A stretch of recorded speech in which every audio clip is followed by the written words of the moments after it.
I suppose we shouldn't be entirely surprised by this coming to the fore again, because it's been in Labour Party policy for quite a while now.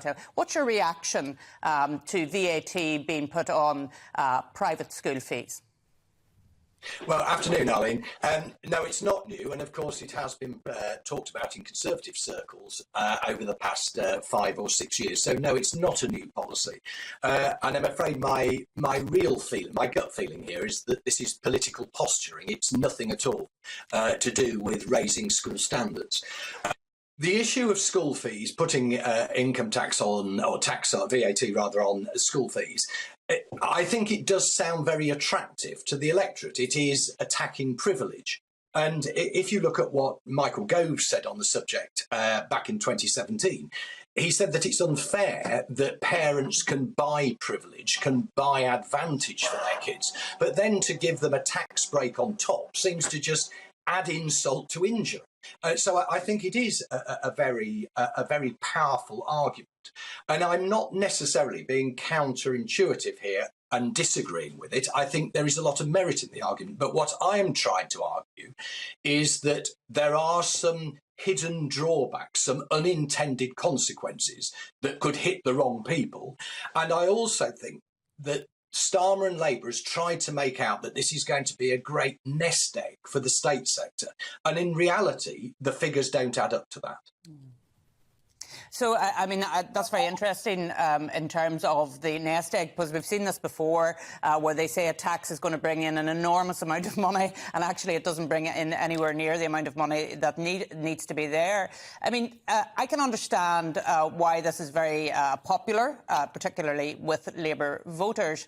But is there a risk, and I think that this is where you're heading with this, Tim, is there a risk that we're actually dragging down excellence, and for children who may be able to access those schools through scholarships, this will take that away from them? Yeah, absolutely. And obviously, I mean, I was a secondary head in the state sector for 18 years of 2 very different schools. And obviously, it does gall me that parents are able to buy those advantages that I could never offer to the kids in my 2 schools, one in rural Lincolnshire, one in the East End of London. So, you know, it is, in that respect, this is a very attractive policy. But surely what we should be trying to do is level up the state sector, not bring down the independent sector. And I think there are 2 things here that need looking at specifically. The whole issue of charitable status. Now, there are some independent schools that do not take that seriously. They perhaps open the swimming pool on a Saturday morning or something like that. But you look at, say, the work done by Wellington College under Anthony Seldon. They were, if not the first, certainly one of the first independent schools to sponsor an academy. And Anthony went on to encourage other secondary heads, independent heads, to do the same thing. Look at Eton, the most iconic independent school. It runs a local academy, I think, in Maidenhead, but it also runs a very, very successful sixth form college in the East End of London, in Newham, one of the most deprived boroughs in London. Now, if those schools are to be attacked and they pull up the drawbridge, and the first thing to go is the outreach community work, it won't be the kids at Eton. Their parents will still be able to afford 20% more on their fees. The kids who will lose out will be those in the East End of London.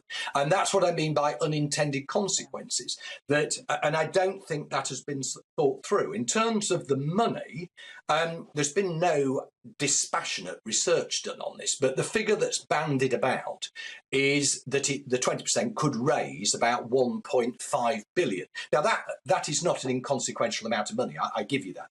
But in England and Wales alone, there are 26,000 state schools, most primary schools, and about 3,500 secondary schools. You divide 1.5 billion between 26,000 and you get 60,000. Now, again, as a head, I wouldn't turn down 60,000, but that isn't going to reduce my class size from 1 to 30 to 1 to 10 that you might get in the top independent schools. I mean, one Labour commentator said, we're going to use this money to create 6,500 new teachers. Well, great. We're in an area of, in a time of teacher recruitment and retention crisis. So 6,500 teachers is great. But divide that between 26,000 schools and you're dividing 1 between 4.